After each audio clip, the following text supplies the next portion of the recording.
Bismillahirrahmanirrahim. Assalatu wassalamu ala asyrafil mursalin wa ala alihi wa sahbihi ajma'in. Amabad. Assalamualaikum warahmatullahi wabarakatuh. Mga kapatid sa Islam, andito naman po tayo para magbigay ng Islamikong pagpapayo patungkol ito sa pagtakas sa problema. Opo mga kapatid sa Islam, lahat po tayo merong mga binubuhat na problema. Sa bawat hakbang ng ating buhay, hindi ka talaga makakaiwas na magkaroon ka ng suliranin sa pang-araw-araw na buhay. Bata ka man, matanda ka man, binata ka man, dalaga ka man, hanggang nga sa araw na paghuhukom, meron pa doong tinatawag na problema. Kaya yan kasi kaakibat na yan ng ating buhay mga kapatid sa Islam. At walang makakatakas, take note, walang makakatakas sa atin sa problema. Kahit nga sa araw na paghuhukom, tignan nyo sa sinabi ng Allah subhanahu wa ta'ala, A'udhu billahi minash shaitanir rajim, wa qala karinuhu rabbana ma atghaytuhu walakin kana fi dhalalin ba'id. Qala la ta'tasimu ladayya wa qad qaddamtu ilaykum biwa'id. Sa sinabi ng Allah subhanahu wa ta'ala sa Quran, sinabi ng kanyang kasamahang Satanas, O aming Panginoon, hindi po ako nagpalabag sa kanya, ngunit dati pa siya nasa malayong pagkaligaw. Kanyang sinabi, huwag na kayong magtalo sa aking harapan, dahil talagang pinaabot ko na sa inyo ang aking pagbabanta. Kaya, dyan sa sinabi ng Allah subhanahu wa ta'ala mga kapatid, doon nga sa araw ng paghukom, nag-aaway-away sila doon, tao at mga Satanas. Kasi nga sinisisi ng mga tao ang mga demonyo nag-akay sa kanila sa paggawa ng kasamaan. Kaya, dahil doon sinabihan sila ng Allah, wag na kayong magtalo. Kasi nga, pinaabot ko na ang pagbabanta. Kaya dahil doon mga kapatid, ang tao, meron talagang problema. At mga problema, minsan ayaw niya mabigo, ayaw niya sakahiyan, ayaw o kaya nawala sa kanya ang lakas ng loob, o mga suporta, kaya ang iba na naman, baka na-trauma lang, o kaya laging iniisip, pagod na sa paulit-ulit na mga problema sa buhay, Kaya dahil doon mga kapatid, paikot-ikot kasi ang ating buhay. Habang ikaw ay nabubuhay, ay disenyo ka. Disenyo kasi ang tao, nakadesign ng tao mga kapatid para harapin ang bugso ng mga suliranin sa buhay. Bakit? Para ano po? Para siya'y lumago at maging maayos. Allahu Akbar. Ito pala ang dahilan bakit nagkakaroon tayo ng problema sa buhay. I-encourage tayo ng Allah subhanahu wa ta'ala na harapin talaga ito. Kasi mayroon siya sinabi, sabi niya, laqad khalaqnal insana fi kabad. Sinabi ng Allah subhanahu wa ta'ala, talagang nilikha namin ang tao sa pasakit. Kaya nakadesinyo tayo mga kapatid para mag-grow tayo, para lumago po tayo, para umayos tayo. Nagkamali ka, nagkakaroon ka ng idea na wag na natin gawin yan. O kaya nagkamali ka dahil nagdulot yan ng problema, inshallah hindi mo nababalikan. Ganun na ganun mga kapatid. Kasi nga araw-araw tayo bumabangon para harapin ang problema. Allahu Akbar. Kaya sa pag-iisip na ganito mga kapatid, alhamdulillah, tinuruan tayo ng Allah subhanahu wa ta'ala na kailangan harapin ang ating mga problema sa buhay. Kasi nga lahat yan ay mga pagsubok ng Allah subhanahu wa ta'ala. Katulad ng sinabi ng Allah, Tabarakalladhi biyadihil mulk wa huwa ala kulli shay'in qadir alladhi khalaqal mauta wal hayata liyabluwakum ayyukum ahsanu amala wa huwal azizul ghafur. Sinabi ng Allah subhanahu wa ta'ala, mapalad ang yaong nasa kanyang kamay ang kaharian at siya sa lahat ng bagay ang may kakayahan. Ang yaong lumikha ng kamatayan at buhay upang kayo'y susubukan kung sino nga ba sa inyo ang may pinakamainam na gawa at siya ang makapangyarihan na mapagpatawad. Kaya sa sinabi ng Allah subhanahu wa ta'ala, napakalinaw-linaw ba mga kapatid upang susubukan kayo. Susubukan tayo ng Allah subhanahu wa ta'ala. Kaya nagkaroon ng kabuluhan ng buhay kasi nga nalaman mo bakit nandito tayo sa mundo. Nandito tayo sa mundo para magsamba kay Allah subhanahu wa ta'ala. At isa sa mga pagsamba niya ay alamin mo na may mga pagsubok ang ating pagsamba. Kaya dahil doon mga kapatid, bumabangon tayo. Araw-araw yan. At lahat ng problema dito sa mundo mga kapatid, itinakda na yan ng Allah subhanahu wa ta'ala. Allahu Akbar. Ito ang kagandahan sa katuruan ng Islam. Mula simula hanggang katapusan, nalalaman natin mayroon palang gusto si Allah subhanahu wa ta'ala sa atin. Kailangan harapin natin mga problema. Huwag mong takasan. Harapin mo yan. Kasi nga mayroong sinabi si Allah subhanahu wa ta'ala, sabi niya, ma asaba min musibatin fil ardi wala fi anfusikum illa fi kitabin min qabli an nabra'aha inna dhalika 'ala Allah yasir. Sinabi ng Allah subhanahu wa ta'ala, walang dinatnan mula sa sakuna, sa kalupaan at sa inyong mga sarili, maliban na nasa talaan bago pa namin ito lilikhain. Katotohanan ang iyon ay napakadali lamang hinggil kay Allah. Kaya sa sinabi ng Allah mga kapatid, napakadali lang yan ng Allah kay Allah subhanahu wa ta'ala. Gawin ang mga ganun. Kaya tayo, kasi ginawa ng Allah, dapat pagtiisan. Kaya, ang pagtakas sa problema ay karaniwang reaksyon lamang yan ng isang tao na nahihirapan mga kapatid. Lalo na nasa mabibigat na mga sitwasyon, tumatakas ang tao. Pero habang pansamantalang pagkaluwag lang yan mga kapatid sa pakiramdam ng tao. Pansamantala lang yan kung kapag tumakas ka. Kadalasan ay hindi ito makakaayos ng sanhi ng problema. At sa katagalan, baka lumala pa lalo ang problema. Kaya dahil doon mga kapatid, encouragement sa akin at sa inyo mga kapatid. Pwede tayo mag-break. Pero pagkatapos ng break, bumangon ka at harapin ulit ang problema. Pwede ka maghanap ng aliw. Laban sa problema, magbakasyon ka. Ngunit isipin mo, yan po ay pansamantalang lunas lamang. Kaya ang iba lumalakbay sa ibang lugar para pasariwain lang ang kanyang utak, kanyang sarili. Pero dapat pagkatapos niyan ay humanda ka na sa problema ng buhay. Allahu Akbar. O kaya sa trabaho man o ano pa dyan mga problema na yan, magbakasyon ka, walang problema, pero isipin mo na bumangon ka. Harapin ulit. Pwede ka magpahinga kapatid. Lalo na sa mga mabigat na problema. Kung hindi mo kaya, ngunit balikan mo pagkatapos. Allahu Akbar.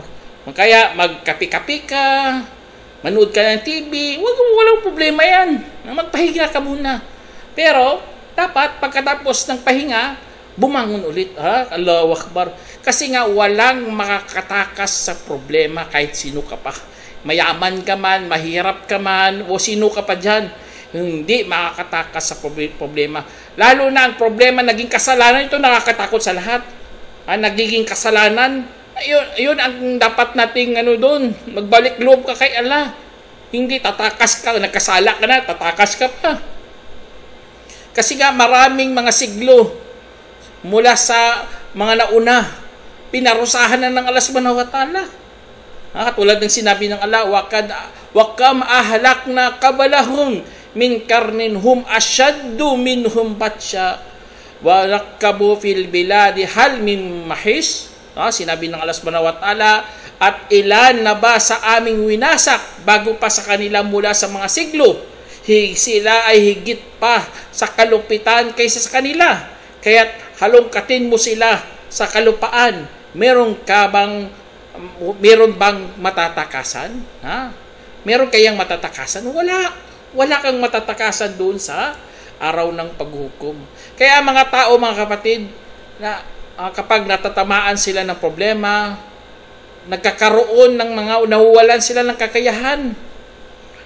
Ayaw nilang magtiis. Nagrereklamo. Naiinip sila sa kanilang buhay. Nawalan sila ng kasiyahan. Ang iba pa, nagagalit, subhanallah. Hindi niya alam, mga kapatid, ang mga tao na yon ay hindi yun gawain ng mga nagpapaka-Diyos. Ibig sabihin, nagpapakatuwid. Hindi yun ugali ng mga religyoso. Hindi yun ugali na merong tamang asal, kapatid. O kaya merong katalinuhan. Hindi yun ugali yun. Basta nawalan ka ng kakayahan kasi nga nandyan ang problem. Hindi. Bumangon ka. At iba na naman, merong mga pasyensya. Allahu Akbar, nagsabar sila, mga kapatid. Inaharap nila ang mga problema sa kapakanan ng Diyos. Yun ang nila. Basta lila na lang to, mga problema, nagtitiis na lamang sila. Kaya ang iba naman nagtitiis, hindi man maka-Diyos, subhanallah. Hindi sila maka-Diyos. Basta may problema, bahala sila sa buhay, pero tayo mga Muslim, tinuturuan talaga tayo magtiis para sa Diyos. Kung gagawin mo yan sa kapakanan ng iba, kawawa ka kasi sa araw paghukom, hindi yun bilang mabuting gawa. At iba na naman, dahil sa problema, nagkaroon sila ng kasiyahan. Allahu Akbar. Nalulugod sila, mga kapatid, kasi alam na alam nila yan mga pagsubok ng Allah. Kaya mas matindi ito sa kaysa pagtitiis. Meron kasi isang tinatawag na kasiyahan. At meron pang mas malupit sa lahat, mga kapatid. Ito, inaabot ito ng mga matutuwid ng mga Muslim. Kalagay kapag nagkaroon silang problema, sila po ay nagpapasalamat. Subhanallah. Pinakamatinding paniniwala na ito.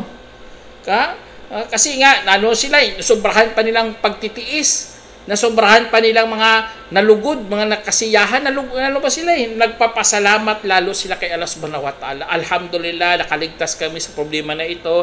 Alhamdulillah, ya Allah, kahit papaano, meron kaming makakain. Alhamdulillah, ya Allah, kahit papaano, meron kaming pera na ginagasto. Subhanallah, yun ang mga tao na yun, mga kapatid. Ito ang dapat abutin ng mga Muslim. Ang mga nagpapasalamat kahit puno na ng problema sa buhay. Kasi nagdadalamhati tayo. Pero hindi niya kinakalimutan banggitin ang alhamdulillah. O ya Allah, salamat sa mga mo. Kaya kahit nga dito sa mundo, mga kapatid, ang bunganga ng tao, hindi mo yan mapipigilan. Kasi nga parang agos yan ng ilog. Kahit anong pigil mo, umaagos pa rin ang ilog. Ganun na ganun. Kaya dahil doon, maraming nagkakaroon ng maraming problema. Sa time nga na Prophet Muhammad SAW nga may mga Quraysh, nagsabi sila kay Prophet SAW, kung ang mga Muslim ay talagang mga totoong Muslim, tingnan nyo mga sinabi nila, kung sila talaga mga totoong Muslim, sana ipinagtanggol na sila ng Allah mula sa kalamidad, mula sa mundong ito. Kaya itong sinabi na, kaya binabaan sila ng Quran, mga kapatid.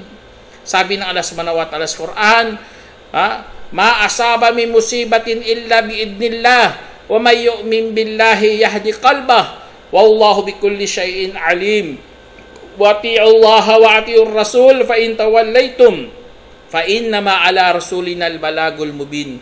Sa sinabi ng Allah subhanahu wa ta'ala, walang madatnan mula sa anumang sakuna maliban sa kapahintulutan ni Allah. At ang sino mang naniwala kay Allah ay gagabayan ang kanyang puso at si Allah ang maalam sa lahat ng bagay. At sundin ninyo si Allah at sundin ninyo ang mensahero At saka kung tumalikod kayo, kung gayon ay nasa amin lamang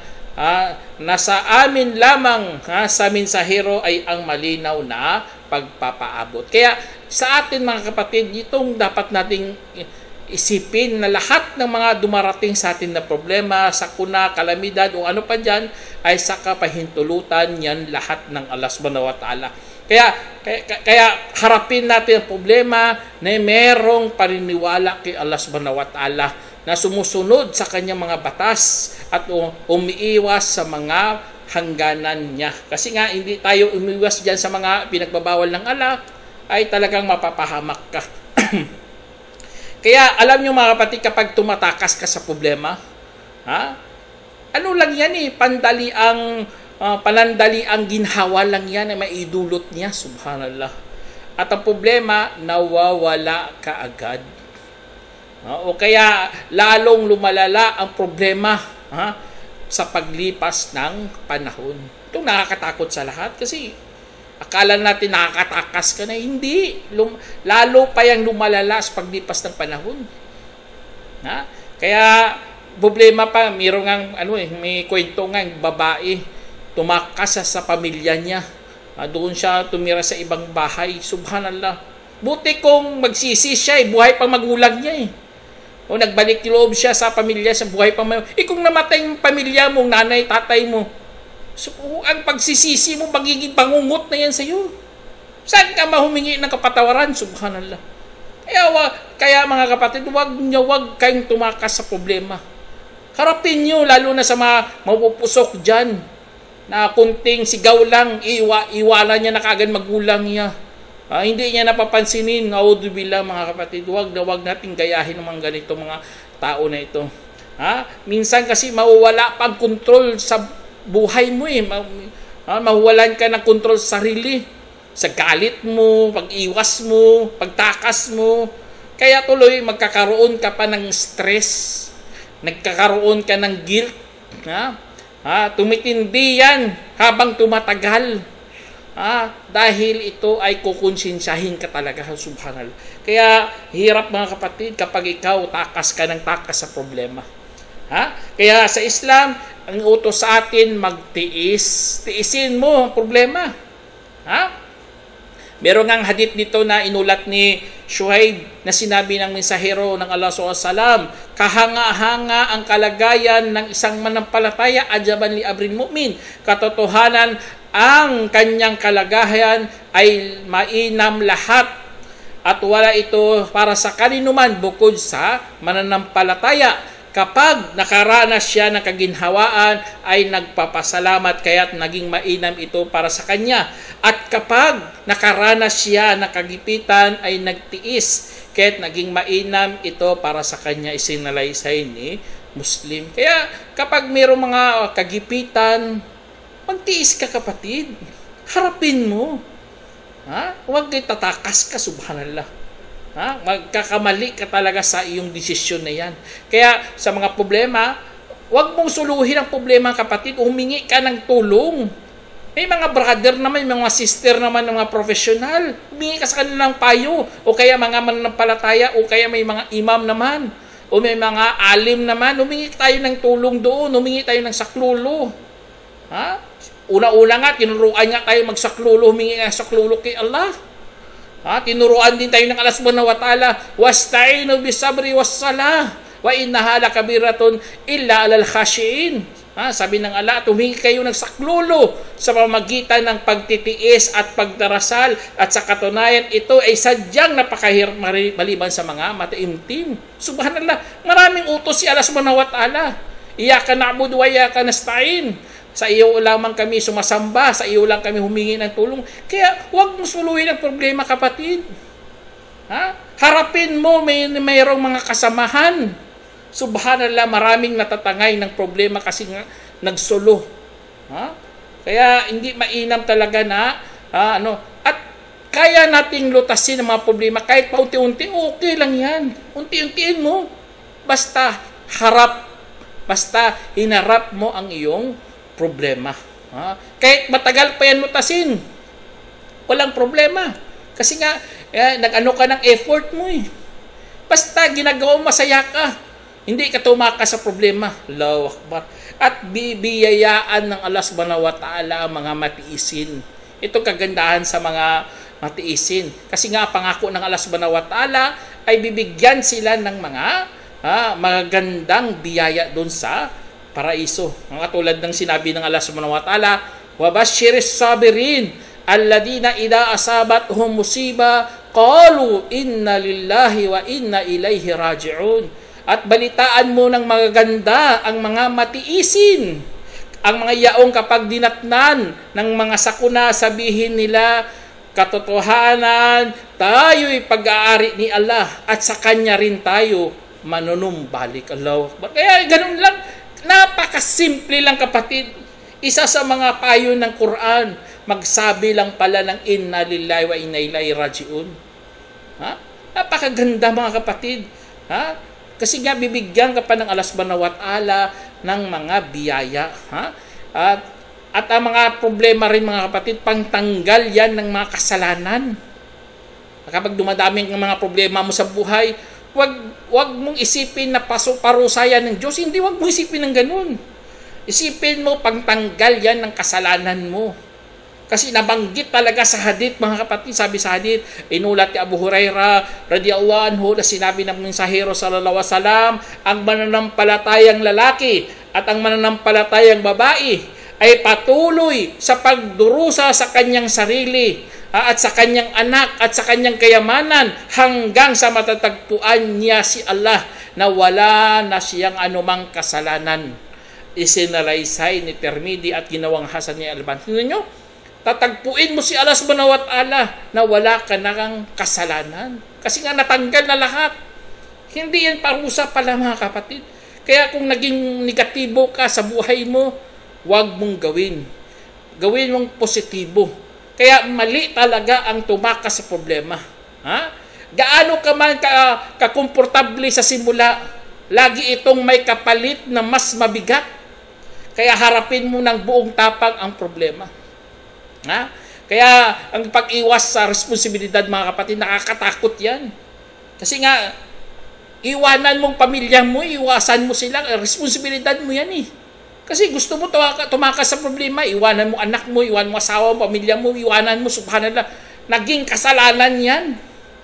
Tulad sa hadith sinabi ni Abdullah bin Amr radhiyallahu anhu, na aking narinig ang mensahero sallallahu alaihi wasallam na nagsasabi, sapat na sa tao ang kasalanan kung nagpapababaya siya sa kanyang sinusuportahan. Kaya isinalaysay ni Nasai at ginawang hasan ni Gayri ni Albani. Kaya tingnan nyo mga kapatid, sapat na sa isang tao ang kasalanan. Bakit mo pinabayaan pamilya mo?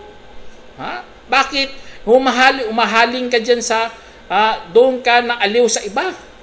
Yung problema, nagtalon sa ibang pamilya, doon siya, sila na sinusuportahan niya. Subhanallah, mali po yan kapatid. Dapat mamulat ka. Huwag kang tumakas sa problema. Kung sa'yo yan, sinusuportahan mo. Hanggang matapos ang iyong pananagutan sa Allah subhanahu wa ta'ala. At huwag kang mawawalang bahala sa problema. Ang iba ganun eh. Kapag ikaw nagwawalang bahala sa problema, maging problema rin yan balang araw. Sample lang, meron kang alam sa Islam, meron nagkamali, binagbulag-bulagan ka lang, subhanallah. Baka ang tao na yan, pinabayaan mo, baka magturo pa yan ng mali sa iba, at dadami hanggang naging problema lalo. Kaya audubillah mga kapatid. Huwag tayong tumakas. Meron nga isang hadith dito kwento to ni Abu Sa'id Al-Khudri radhiyallahu anhu, na inilabas ni Marwan, si Marwan Khalifa sa time na yun, ang minbar. Tingnan yung minbar sa masjid, pinalabas niya sa araw ng Eid. At nagsimulang siyang mag-sermon bago ang dasal.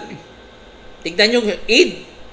Nag-sermon bago ang dasal. Mali yun, sa Eid, dapat unahin mong sala. Siya hindi, ginawa yung nag-sermon, parang Friday lang. Kaya ang isang lalaki tumayo at nagsabi, tingnan yung tao matapang, O Marwan, sinalungat mo ang sunnah, inalabas mo ang mimbar sa araw ng Eid, na hindi naman ito karaniwang pinapalabas. at nagsimula ka magsermon bago ang sala. Sinabi ni Abu Sa'id Al-Khudri radiyallahu anhu, sino iyon? Sinabi nila si ganito, ni anak ni ganito. Sinabi niya tungkol sa taong iyon, nahatulan niya kung anong meron. Narinig ko ang mensahero sallallahu alaihi wasallam nagsasabi, ang sino mang nakakita ng masama ay baguhin ito sa pamagitan ng kanyang dila, ng kanyang kamay. Saka kung hindi niya kaya ay sa pamagitan ng kanyang dila, saka kung hindi niya kaya ay sa pamagitan ng kanyang puso, at ang iyon ang pinakamahinang pananampalataya, isinalaysay ni Abu Dawud at itinama ni Albani. Allahu Akbar. Tingnan niyo mga kapatid, napakaganda ng hadith na ito. Kaya kung nagwawalang bahala ka lang, auzubillah, problema yan, lalong tumitindi ang mga problema. At halos sa mga nagpapalulong sa mga bisyo, mga kapatid, sa droga, sa alak, anong dahilan nila? Gusto lang tatakas sa problema, subhanallah. Nagkakaroon sila ng bisyo ng ganyan. Inom, alak, ano pa dyan. Kasi gusto niya tumakas sa problema. Tayo mga Muslim, alhamdulillah. Sa gamitin lang natin ang Quran. Ang iba na naman gustong tumakas sa problema, pumapatay, subhanallah. Lalo na nabuntis, nabuntis sa kahihiyan. Pinapatay nila mga sanggol. Tapos ang iba naman, ibibinta nila. Auzubillah. Hindi nila alam si Allah mismo magbibigay sa kanila sila ng biyaya.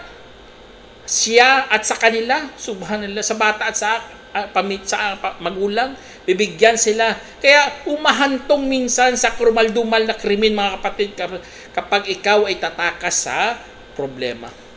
Kaya ang iba na naman, nagsisinungaling mismo sa kanilang mga sarili. Ngunit hindi po yan solusyon, mga kapatid. Kasi nga, parang parang munapik yan. Kaya niyang problema, pero sasabihin niya, hindi ko kaya yan. Lalong dagdagan, lalo ng Allah subhanahu wa ta'ala ang iyong problema. Auzubillah. Ang mga nagkukunwaring walang problema rin, mga kapatid. Sabi, wala akong problema, pero mabigat pala. Kinakaila nila na wala talaga silang problema, ay nagbibigay lang ng pagod sa kanilang mga kaisipan na nagdudulot lamang ng stress at depression. Kaya kawawa ka talaga kapag ikaw ganun ang iyong mga ginagawa. Minsan, mga kapatid, mabigat talaga. May magkaroon ng problema lalo na sa iyong pamilya. Basta family matters talaga, napakabigat talaga yung problema. Lalo na sa asawa, lalo sa mga anak, o ano pa dyan. Kaya mag-ingat tayo, mga kapatid, sa mga bagay na kung saan kapag may problema, lalo na sa pamilya, harapin natin sila. Kausapin natin sila. Payuhan natin sila. Para hindi sila magiging kaaway natin sa harap ni Allah subhanahu wa ta'ala. Kaya alhamdulillah, kahit papaano, mga kapatid, nakakaroon tayo ng idea. Lalo na sa pag-aaruga ng mga bata, mga sanggol. Hirap kaya yun. Iba hindi makakatulog, disturbo, ano pa dyan. Pero kailangan tiisin mo yan, harapin mo yan, problema na yan. Kaya alhamdulillah sa hadith nga wala ka nang aalagaan bata doon sa paraiso. Merong hadith ito na inulat ni Abu Sa'id Al-Khudri na sinabi na Propeta Salam, kapag nagnasa ang isang manampalataya ng anak sa paraiso, tignan nyo, anak sa paraiso, ang pagbubuntis nito at panganganak at edad ay 1 oras katulad ng kanyang pinagnanasahan. Subhanallah. 1 oras lang. Kasi dahil problema yan Kaya alam ng Allah subhanahu wa ta'ala yun. Kaya wala ka ng anak doon, 1 oras lang, mawala ka agad. Babuntis sa babae, 1 oras din. Pinapaano lang sa kanya, pinapa-remind lang sa kanya. Kaya ganun ang Allah subhanahu wa ta'ala. Kaya alhamdulillah, inshallah, ito mga kahit nga sa ang paraiso at impyerno nga nagkakaroon ng reklamo, nagkaroon silang problema. Tignan niyo, basahin yung hadith na inulat ni Abu Sa'id, ang inulat ni Abu Hurairah radhiyallahu anhu, na sinabi ng mensahero sallallahu alaihi wasallam, nagtalunan ang nagtatalunan ang paraiso at impyerno. Kaya sinabi ng impyerno, binibigay mo sa akin ang mga mapagmataas at mga malulupit. Sinabi ng paraiso, bakit ang nasa akin ay walang makakapasok bukod sa mga mahihinang tao at mga inaapi. Sinabi ng alas paraiso, ikaw ay aking awa, na kung saan aking kaawaan ng sino mang nanaisin ko mula sa mga aking alipin. Sinabi niya sa impyerno, tunay na ikaw ay aking parusa, na kung saan parurusahan ko ang sino mang aking nanaisin mula sa aking mga alipin. Kaya sa hadith ito mga kapatid, subhanallah, nagkaroon nga ang problema. Kaya hinarap sila ng Allah subhanahu wa ta'ala at kinausap. Ganun na ganun lang. Inshallah, gagaan ang loob mo hanggang makarating ka doon sa paraiso.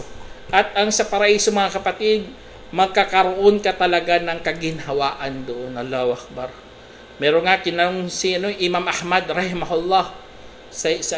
Tinanong siya, kailan magkakatagpo ang isang alipin ng sarap ng kaginhawaan? Sinabi niya, sa unang pagpatong ng paa mo sa paraiso. Allahu Akbar. Tingnan niyo, ganun na ganun sinabi ni Imam Ahmad. Sana papasukin tayo ng Allah subhanahu wa ta'ala at mawala lahat ng problema natin pagdating natin doon sa paraiso. Kaya lakasan nawa natin ang ating loob sa pagharap ng problema. Hanggang dito na lang. Assalamualaikum warahmatullahi wabarakatuh.